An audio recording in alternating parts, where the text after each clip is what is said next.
డబ్బు, అనారోగ్యం, ఉద్యోగం, వ్యాపారం, అప్పులతో బాధపడుతున్నారా? మీకోసమే మేనిఫెస్టింగ్ మిరాకిల్స్ ప్రోగ్రామ్. నమస్కారం అండి, డాక్టర్ శ్రీ ఆచార్య అనంతకృష్ణ స్వామి గారు. నమస్కారం. చాలా రష్గా ఉండింది. దాని గురించి నేను మళ్ళీ నెక్స్ట్ ఎపిసోడ్లో దాని గురించి ఎక్స్ప్లెయిన్ చేస్తాను. డెఫినెట్గా సార్, దాని గురించి వివరణ ఇస్తాను. ప్రీవియస్గా ఒక వీడియో చూసాను మీద, నేను నాగరాజ్ గారి కాంబినేషన్లో మంచి చెడు అనేది ఏమి ఉండదు, అనుభూతి మాత్రమే ఉంటుంది. చాలా డీప్ మీనింగ్ ఉంది అందులో. ఫస్ట్ విన్నప్పుడు పెద్దగా అనిపించకపోయినా చాలా డీప్గా ఒక ఎపిసోడ్ ఒక 2-3 టైమ్స్ మనం వాచ్ చేసినా, క్లియర్గా విన్నా, ఎక్స్పీరియన్స్ ఇచ్చే ఫలితం కావచ్చు, ఆ మంచి చెడు ఏదైతే ఉంటుందో బ్యాడ్ ఆర్ గుడ్ ఎక్స్పీరియన్స్ కావచ్చు, మనిషిని ముందుకు నడిపిస్తుంటుంది. అది రియలైజ్ అవ్వడానికి చాలా టైం పడుతుంది సార్. చాలా డెప్త్ ఉంటుంది కదా మా సబ్జెక్ట్. ఎలా అంటారంటే, ఏ విధంగా ఒక మనిషి సబ్కాన్షియస్గా ముందుకు వెళ్ళేటప్పుడు, మైండ్లో ఒక పని మీద ధ్యాస పెట్టినప్పుడు మంచి చెడు అనేది లేకుండా ఏ విధంగా ముందుకెళ్లాల్సిన అవసరం ఉంటుంది, ఎలా ఆ సృష్టిని నమ్మి ముందుకెళ్ళాలి అంటారు అసలు? మీరు సృష్టిని నమ్మి ముందుకెళ్ళాలన్నారు కాబట్టి ఇక్కడ మనం ఋతంబర ప్రజ్ఞ గురించి చెప్పుకుందాం. ఋతంబర ప్రజ్ఞ విశ్వజ్ఞాన కోశం అని చెప్పేసి, ఇప్పుడు మీరు మార్నింగ్ వచ్చేటప్పుడు మీ సార్కి అన్ని ఏర్పాట్లు చేసేసి, పిల్లలకి అన్ని ఏర్పాట్లు చేసేసి పంపించేశారు, ఆఫీస్కి అవన్నీ పంపించేసి. ఆ తర్వాత మీరు రెడీ వచ్చారు. ఇక్కడ మీ వర్క్ ఏదో మీరు చేస్తున్నారు, కానీ మధ్యలో మీ ఆయన గురించి కానీ మీ పిల్లల గురించి గుర్తుకొస్తుందా లేదా? ఖచ్చితంగా వస్తుంది సార్. సరే, సాయంత్రం 5 అయిపోయింది. సాయంత్రం 5 గంటలకు పిల్లలు ఇంటికి రావాలి, మీరేమో ఇక్కడ ఉన్నారు, అవునా కదా? అక్కడ అవన్నీ ఏర్పాట్లు చేసినా మీ మనసు ఇప్పుడు పిల్లలు వచ్చారు, ఓకేనా? రాగానే డ్రెస్ చేంజ్ చేసుకున్నాడా లేదా, అక్కడ పెట్టొచ్చాను వాడు చేసుకున్నాడా లేదా, మనిషికి కూడా చెప్పొచ్చేసాను రాగానే పిల్లలు కొద్దిగా చూసుకోమని. వాళ్ళు చూసుకునే వాళ్ళు ఉన్నారు, అంతా చేస్తున్నారు. అయినా సరే మీ మైండ్ అక్కడనే ఉందా లేదా? ఖచ్చితంగా. ఎందుకంటే వాడు సరిగా చేయడు, ఇబ్బంది పడతాడు, ఉన్నాడో లేదో, తిన్నాడో లేదో, వాడికి ఆ కూర ఇష్టం లేదు, మరి తింటాడో లేదు, ఇవి ఆలోచన. మనం ఇక్కడ మన పనిలో ఉన్నాను అంటే అక్కడ ఏం జరుగుతుందనేది మీరు ఇక్కడ ఉండి ఆ దృశ్యాన్ని చూడగలుగుతున్నారు. మీకు అక్కడ పిక్చర్ క్లియర్ కనిపిస్తుంది, వాడు డ్రెస్ కనిపిస్తుంది, వాడు ఎలా అల్లరి చేస్తాడు కనిపిస్తుంది, యాక్టివిటీస్ కనిపిస్తున్నాయి, మీ పాప కానీ బాబు కానీ. అలాగే మీ సార్ గురించి కూడా మీకు కొన్ని యాక్టివిటీస్, ఈ టైంకి వస్తారైనా, వచ్చే ముందు ఇవి తీసుకొస్తాడు, పిల్లల్ని నేను వెళ్ళేలో పిల్లల్ని సర్చ్ చేస్తాడు. అంటే మీరు ఎక్కడున్నా సరే మీ మనసు ఆలోచనలు ఒకదాని మీద కేంద్రీకృతమై ఉండడం ఏదైతుందో, దట్స్ కాల్డ్ ఋతంబర ప్రజ్ఞ. ఋతంబర ప్రజ్ఞ విశ్వజ్ఞానం కోసం అని చెప్పేసి మనకి షణ్ముఖ శర్మ గారు చక్కగా దాని మీద వివరణ ఎక్స్ప్లెయిన్ చేశారు. మనం ఆ క్లాస్లో కూడా దాని గురించి చెప్తాం. ఇది నాకు కూడా ఈ సబ్జెక్ట్లోకి వచ్చిన తర్వాత ఈ సబ్జెక్ట్ ఏమని చెప్పాలి.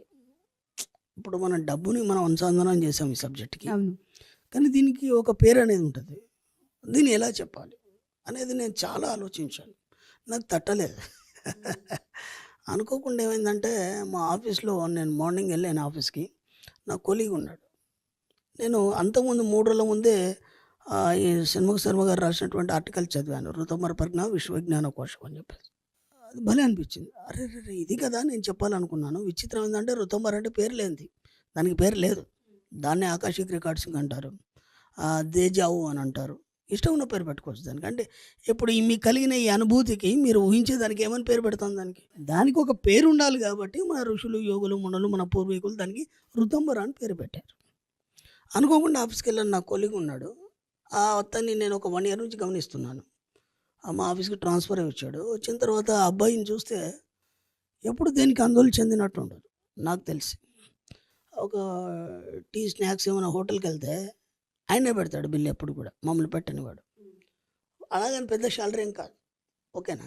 ఎప్పుడు నవ్వుతూనే ఉంటాడు, దేనికి టెన్షన్ వాడు. వీడు ఇలా ఎలా ఉన్నాడా అని నేను ఆశ్చర్యపోయాను. ఎన్నోసార్లు అనుకుంటాం కానీ ఈ ఆలోచన రాదు కదా మనకి. ఆ తర్వాత ఏమైంది, ఈ ఆర్టికల్ నేను చదివాను, ఒక 3 days అయింది. అప్పుడు నాకు చాలా హ్యాపీగా ఉంది. ఎందుకంటే ఇప్పటిదాకా నేను ఎదుగుతున్నటువంటిది నా కాలికి తగిలింది, అవునా కదా? ఏదైతే ఎదుగుండదు కాలికి తగిలితే హ్యాపీ కదా. అలాంటిది ఇంత గొప్ప సబ్జెక్ట్ ఇది, దీని వెనకాల ఇంత ఉందా అనేది అప్పుడు తెలిసింది. దీన్ని ఋతంబర అంటారు. దీనికి ఒక ఆలోచన విధానం ఉంటుంది. ఆ ఆలోచన విధానం అన్నిటికంటే అతీతంగా పనిచేస్తుంది, ఈ సమాజానికి అతీతంగా పనిచేస్తుంది, ఈ సృష్టికి అతీతంగా పనిచేస్తుంది, దాంట్లో అంత గొప్ప ఎనర్జీ ఉంది అని తెలిసింది అది చదివిన తర్వాత. ఉదయం ఆఫీస్కి వెళ్ళాను. వెళ్ళగానే జస్ట్ ఏం మాట్లాడలేదు, హాయ్ అన్నాను అనగానే పక్కన కూర్చున్నాను. సడన్గా ఆయన అన్నాడు, కదా నీకు ఋతంబర తెలుసా అన్నాడు. ఎప్పుడు ఏదో పిచ్చపట్టి మాట్లాడుకుంటాం ఆఫీస్లో, టీ తాగినామా, చేసినామా, ఆఫీస్ వర్క్ గురించి మాట్లాడుకుంటాం తప్ప ఇంకా అంతకంటే ఏం ఉండదు. సడన్గా ఏమన్నాడు, నీకు ఋతంబర ప్రజ్ఞ తెలుసా అన్నాడు. ఆ 3 రోజుల ముందు చదివి వచ్చాను కదా నేను. పొరపాటున నేను అవును తెలుసు అన్నాను. అయిపోయింది అన్నాడు. ఇంకేం మాట్లాడలేదు. అదేంటన్నా మాట్లాడావంటే తెలుసన్నావు కదా, ఇంకా దాని గురించి మాట్లాడడానికి ఏముండదు అన్నాడు. ఇంకా తెలిసినోడికి ఇంకేం మాట్లాడలేము, ఇంకేం చెప్పలేము, ఇక అంతే. అదేంటండి మాటలు ఉండవు కదా, ఋతుమర ప్రజ్ఞ అంటే మాటలు ఉండవు, అన్నీ నీకు తెలియకుండానే తెలిసిపోతుంటాయి. నేను ఎందుకు తెలుసు అని చెప్పి నేను తర్వాత బాధపడ్డాను. ఎందుకంటే తెలియదంటే ఆయన ఏమైనా చెప్పవచ్చు కదా. తెలుసుకునే వాళ్ళమేమో ఇంకేమన్నా. మీరు నమ్మండి, ఇంకో 1 year నాతో ఉన్నాడు ఆయన. 1 yearలో ఏనాడు అడిగినా ఆయన చెప్పలేదు నాకు. షేర్ చేయలేదు ఏమి. ఋతుమర ప్రజ్ఞ తెలుసా అన్నాను. తెలుసు అన్నావు, అయిపోయింది. అది తెలిసినవాడు ప్రపంచంలో ఎక్కడైనా జీవించగలుగుతాడు, ఏమైనా చేయగలుగుతాడు, ఏదైనా సృష్టించగలుగుతాడు. అది నీకు తెలిసింది ఆ రహస్యం అన్నాడు ఆయన. నేను జస్ట్ ఆర్టికల్ చదివి దాన్ని అవగాహన చేసుకున్నాను తప్ప అందుకంటే ఇంకేం తెలియదు. ఎందుకు చెప్పాను రా అని అనిపించింది నాకు. అప్పుడు అర్థమైంది కదా, ఓహో ఇతడికి ఋతుమర ప్రజ్ఞ తెలుసు కాబట్టి ఇంత హ్యాపీగా ఉన్నాడు, దేనాడు కూడా దేనికి టెన్షన్ పడలేదు, ఇంత స్వచ్ఛంగా ఉన్నాడు. ఎప్పుడైతే మనిషి ఆ ఋతుమర ప్రజ్ఞ వైపు ఎప్పుడైతే ఆలోచిస్తూ లోతుల్లోకి వెళ్ళిపోతాడో ఫస్ట్ మీ లోపల ఒక 6th sense పవర్ వస్తుంది. ఓకేనా, అంటే జరగబెట్టి అని ముందే తెలుస్తుంది. 2 ప్యూరిటీ వస్తుంది. ప్యూరిటీ ఎప్పుడైతే వస్తుందో డబ్బు సంపదాశీరం ఆటోమేటిక్గా వస్తుంది. అర్థమైందా? 3వది ఏంటంటే ఈ సమాజంతో పని ఉండదు అతనికి. అతని ప్రపంచం వేరు, అతని అంతరాల్లో అతను జీవిస్తుంటాడు నిరంతరం. అర్థమైందా? అప్పుడు ఏమవుతుందంటే సమాజం నుంచి దూరంగా ఉండాలనే ఆలోచనలు వస్తాయి. అంటే ఇక్కడ ఏమవుతుందంటే ఇవన్నీ ఒక మేధావి కానీ, ఒక యోగి కానీ, ఒక ఋషికి వచ్చే ఆలోచనలే తప్ప ఇంకేం ఉండదు. ఈ ఋతుమర ప్రజ్ఞలో ఏమేం జరుగుతుంది ఒక 2 ఎగ్జాంపుల్ చెప్తాను. ఒక తల్లి ఉంది, బిడ్డని పసిపాపని ఒళ్ళో పెట్టుకొని పడుకుంది. పక్క నుంచి పెద్ద ప్రొసెషన్ పోతుంది. ఆ చప్పుళ్ళు టపాసులు పేలుస్తున్నారు, గట్టిగా అరుస్తున్నారు. అయినా సరే ఆమె లేవట్లేదు నిద్రలోంచి.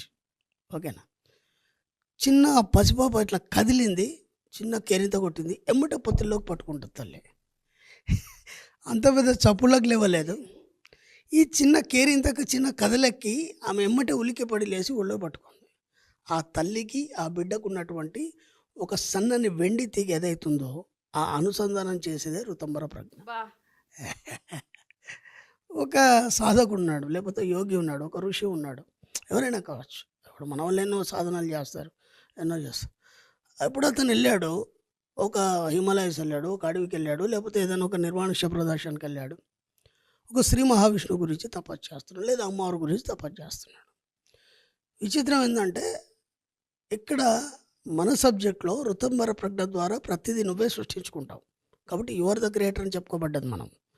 ఇక్కడ శ్రీ మహావిష్ణువు అంటే ఎలా ఉంటాడు? 4 చేతులు, శంకు చక్రాలు, గద, కిరీటం, పీతాంబరాలు ఇవన్నీ ఉంటాయి. ఆ రూపాన్ని పదే పదే చూస్తున్నాడు ఆయన. దానికి సంబంధించినటువంటి ఒక బీజాక్షరాన్ని పదే పదే చదువుతున్నాడు. ఆ బీజాక్షరం యొక్క వైబ్రేషన్ ఫ్రీక్వెన్సీ పెరిగి ఆ శ్రీ మహావిష్ణువు యొక్క రూపాన్ని తయారు చేసి నీ ముందర నిల్చోబెట్టింది విశ్వం. నిజంగా శ్రీ మహావిష్ణువు లేడు, నువ్వే పదే పదే ఆ రూపాన్ని ఊహించుకొని దానికి సంబంధించిన బీజాక్షరాన్ని పదే పదే చదివి ఒక రూపాన్ని తయారు చేసింది నీ మనస్సు.